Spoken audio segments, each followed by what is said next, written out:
It's the final night of the festival as well as the East Coast premiere of the film Fort Bliss. We sat down with the producers and director as well as the film star Michelle Monaghan. Well, I saw all of you out at the festival yesterday, so can you briefly describe what you've thought so far of the film festival? The festival has been incredible for us so far. It's such a wonderful event. I'm personally, and I think I speak for all of us, just thrilled to be part of the GI Film Festival that really celebrates stories about soldiers and their families and shares their experiences more widely. So it's a perfect place for us to premiere the film on the East Coast. Couldn't be a better place. Well, Claudia, I actually want to start with you. You wrote the film as well as directed it. Why did you come up with this idea? Well, the reason is twofold. First of all, Adam and I were working together several years ago, I think now 7 years ago, down at Fort Bliss doing a training film about leadership for the Army, and we were working at Fort Bliss, and just being, part of that experience, being welcomed into that community, and hearing the stories of the soldiers made a big impact on me, and in particular the stories of soldiers who were also parents, and trying to balance the demands of these two really different worlds that they had to try and reconcile, and it was a story that I hadn't really heard before. And as a mom myself, I just also really connected with the tension between trying to balance a career and a family as a mom, as a woman. So that was the other part. Actually, Michelle, my next question is for you. Your character is a mom. That's what the story is about. Were you able to relate to your character because you are a mom as well? Yes, and as Claudia said, a working mom. There's always that challenge of, as Claudia said, to find balance and in your life, doing what you love as a career, but also doing what you're passionate about as well. And I'm passionate about being a mom. So it was also a story that I had never heard before, really. It's really a story that doesn't really exist. And I was really intrigued about being able to share this story with the rest of the world. And it had a huge impact on me, this real desire to serve your country, but at what cost to you or to your family.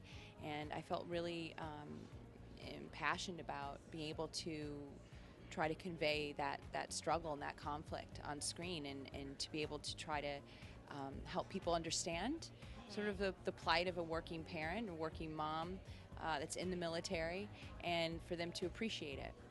Your character is a medic in the movie as well as being in the military. How did you prepare to play this role? Well, I actually went down to Fort Bliss for a training session. I think it was a weekend we went down there, and I went through the medic training course, and I learned how to do just very basic things, tourniquets, how to insert an IV. There were a lot of brave soldiers that lent their arms to me. I still get soldier. They are. You're probably the good person to have around now, right? Yeah, exactly. But it was really invaluable, really, in just a small way, just for a weekend. But to really fully appreciate what a medic does, just to have a taste of that, but also to spend time with medics and to really fully understand how much how responsible they feel to their fellow troops, and why I can understand where a female, a mom or a medic would feel so compelled to go back to re-enlist, because they're her family as well, and so that was very, very helpful for me. Well, speaking of Fort Bliss, this question goes back to you all, Jonathan, Adam. What type of military participation did you have in putting this film together? Well, the support we had from the military in general was fantastic. I mean, this movie could never have been made without them. And that really speaks to the authenticity that we were going for in the production. We never could have achieved it without having real soldiers there advising us, as well as being in the film itself. So, since the beginning of the production, we really felt like this is a project we were able to make with the Army, and we could only make with the Army. Really grateful for that support. What types of challenges did you guys have in making sure this was accurate and that something that military would watch with respect? Well, I just want to follow up on what Adam said, because when I read the script, I put it down and I said, there's no way the military is going to get behind this movie because it doesn't pull. Really? Well, it doesn't pull any punches about what it's like to be a soldier and also what it's like to be a female in the military. And so I think it's very much to the Army's credit, the military's credit in general, that they wanted to get, to put people out, soldiers out as people first, and soldiers out as women and men. And I think that's really speaks to the ethos of the film, is that this isn't just a movie about soldiers. This is a movie about people. Behind every role anyone plays, whether it's a police officer, an airline captain, or a person in the military, they're people first. And the question is, how do you balance career and family? And especially in the military, how do you balance service and family? So I really wanted to just commend the military for getting behind this on such a high order. This festival is about making films that accurately portray servicemen and women. Why is it so important to make films like this these days?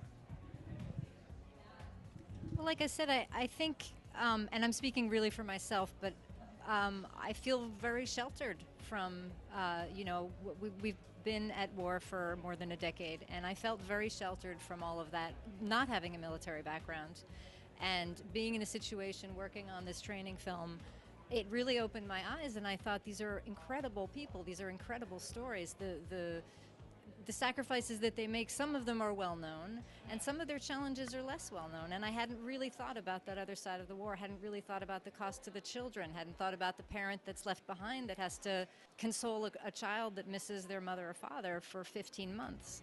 I think that's just, it came from a very emotional place and feeling that really there needed to be a greater awareness and a greater appreciation.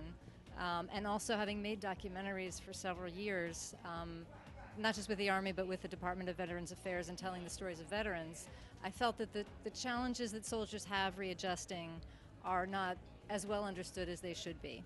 And that's, again, it goes to a little bit the sort of the female side of the experience, which has its own particular challenges. But I just think more broadly, there's stories that need to be told and need to be shared.